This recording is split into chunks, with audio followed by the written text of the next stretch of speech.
سنحيا كراما برغم القيود، سنحيا كراما حياة الأسود. سنحيا كراما برغم القيود، سنحيا كراما حياة الأسود.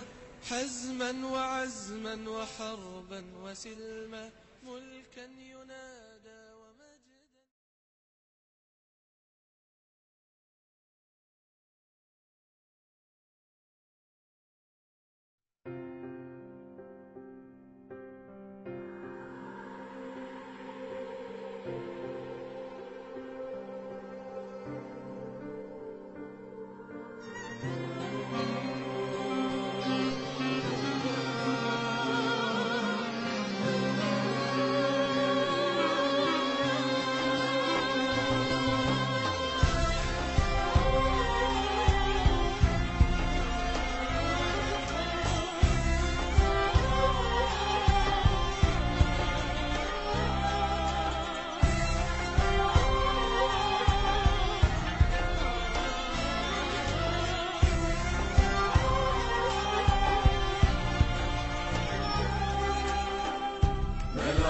أبوك يسكوتنا حلمي مش هيموت، لو سلسلوا خطوتي أنا لسه فيا الصوت، لو كل يوم سحلوني وبظلمهم عروني، لو بالرصاص قتلوني مش هرضى عالمسكوت.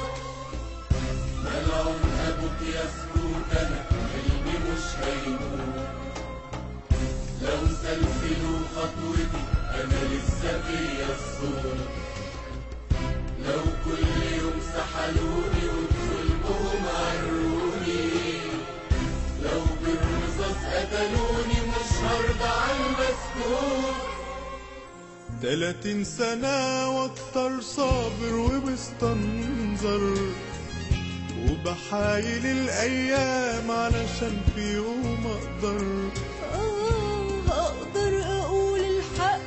أنا لا أعز الشهداء، وقد قدمت ابنتي روحها واستشهدت مع أخواتها.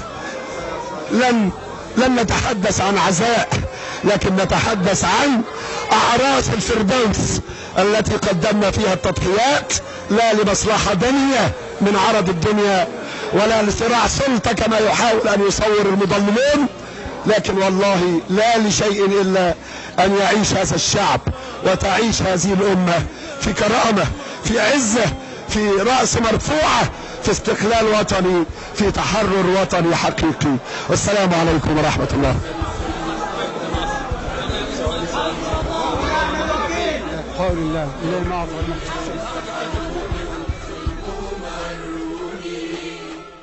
لو بالرصاص قتلوني مش هرضى عالمسكوت.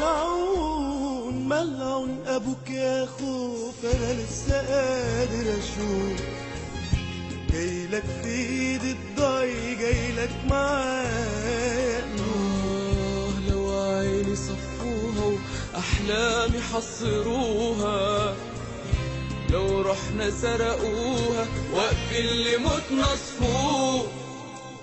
أهين يا بلد العجب من ظلم حكام. أنا سامع صوت الحرس ملفوف بصوت الجرس، قناص وبيرمي رصاص، ونشيد بلادي بيغنيه قسيس، وشهيد بيبتسم، وسجدة بتغتصب، وعمة مايلة على راس خسيس. الحق ميت، الحق جواه حبيس. عليك يا بلد، عليك يا بلد، لما يبقى إمامك خوارج، وتبقى كنايسك بوارج، وأشرافك شوية عوالج، وأسوأ ما فيكي يبقى الرئيس. يا بلد، أنا الولد ابن البلد. انت مين؟ افتح حدودك، رحب بيهودك، الثورة لسه في الميادين، ولو دامت لغيرك لدامت لخاتم المرسلين. ولسه